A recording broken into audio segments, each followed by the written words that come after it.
সাবেক police super Babul আক্তারের স্ত্রী মাহমুদা খানম মিতু হত্যা মামলায় আরও দুজন আদালতে সাক্ষ্য দিয়েছেন। এ নিয়ে মামলায় মোট ৫১ জনের সাক্ষ্য গ্রহণ শেষ হয়েছে।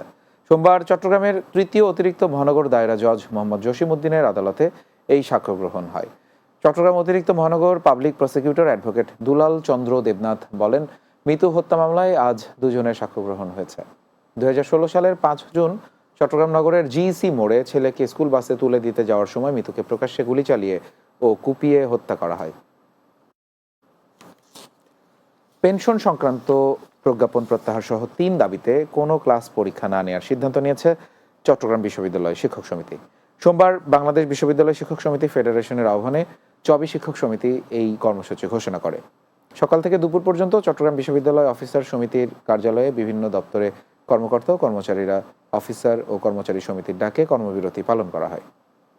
এ সময় আন্তঃবিশ্ববিদ্যালয় অফিসার ফেডারেশনের আহ্বানে আগামী ১, ২ ও ৩ জুলাই পূর্ণ দিবস কর্মবিরতি পালনের ঘোষণা দেন চবি অফিসার সমিতির সভাপতি রশিদুল হায়দার জাবেদ। ঢাকা বিশ্ববিদ্যালয়ের ১০৪তম প্রতিষ্ঠা বার্ষিকী উপলক্ষে চট্টগ্রামে আলোচনা সভা ও র্যালি অনুষ্ঠিত হয়েছে। ঢাকা বিশ্ববিদ্যালয় ক্লাব চট্টগ্রামের উদ্যোগে চট্টগ্রাম প্রেস ক্লাবে এই সভা অনুষ্ঠিত হয়। সংগঠনের চট্টগ্রাম আহ্বায়ক মোহাম্মদ এরশাদুর রহমান চৌধুরীর সভাপতিত্বে এতে প্রধান অতিথি ছিলেন ঢাকা বিশ্ববিদ্যালয়ের সাবেক ভিসি ডক্টর আরেফিন সিদ্দিকী। এছাড়া বক্তব্য রাখেন সদস্য সচিব ডক্টর মোজাম্মেল হক, চট্টগ্রাম বিশ্ববিদ্যালয়ের শিক্ষক রহমান নাসির উদ্দিন, ফরিদুল আলম, মনিরুল হাসান সহ অন্যরা। রাতের বাংলায় আরও একটা বিরতি নিচ্ছি, কিছুক্ষণ পরে ফিরছি, আমাদের সঙ্গেই থাকুন।